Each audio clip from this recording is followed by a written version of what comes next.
met a lady named Miss Cheryl. She was at the landing where we was for our layover day, and she took us to church, and she bought us bug spray, 6 cans of bug spray, and bought us sunscreen lotion and cookies and milk. And we all like floating down the river, and you had like 2 canoes flip, and Chief Jaden was paddling on the canoe was upside down. Chief Jaden was paddling on the on top of it, and Luke was hanging onto the side. We were like kind of just like floating down together and stuff. It was fun.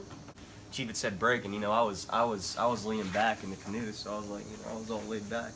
And then we start moving, so our canoe turns around, and I just like, we're moving again. So I lean up, and there's a tree about this tall sticking up. Well, of course that tall sticking up out of the water, and it had a nest of wasps, of wasps hanging down on it. And I was like, let's get out of here.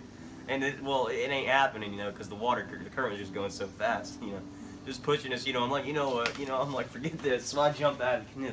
And as I'm jumping out of the canoe, I feel a terrible sting and come back up screaming, man, that thing hurt. It looked a nice sting too. I caught a fish we ate. What kind of fish was it? A smallmouth bass. Okay. On our way back here to camp, we went to a gas station and we got like snacks and sodas and all that. That was actually really fun.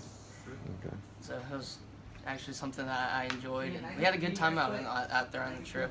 So we were checking out the water, and I told Chief to throw the football, and I jumped out of the into the river, and there was a cypress tree, and there was a cypress knee, and I jumped right onto the cypress knee and cut my leg open and had to get 10 stitches. You all right? Yeah. We had a good trip. Needless to say, we didn't catch any alligators. We tried, but Chief Jaden, drove one right past and we missed it. We seen an 8-foot alligator, it's the biggest I've ever seen. I've actually never seen an alligator up till this trip, so that was cool seeing some big ones. But we seen I saw like 2 for sure. Oftentimes we'd see some swimming across the water, just something moving across the water, and you're pretty sure it's an alligator, but not 100% sure. It was a good trip. We were doing some fishing, and I was fishing beside Jacob, and Jacob's our fishing, he's bragging about his lure and everything. I'm just there casting, right beside him. And he, like, after about the 10th cast in there, all of a sudden I nailed when I'm reeling this thing in, and Jacob's over there, oh yeah, I brought that one to you, Chief. That was because I was fishing beside and everything. He's trying to take the glory for it. Anyway, I'm dragging this thing up. I have this little pole, it's not very big, and this thing's bent like that. I'm like, trying to pull this thing up into the shore. And right as I get it up on right by the bank, my hook bends open and the fish gets away. So it was probably it was a bass. It was probably 14 inches long. It was a decent sized bass, but anyway, so I lost the fish, but it was a good story.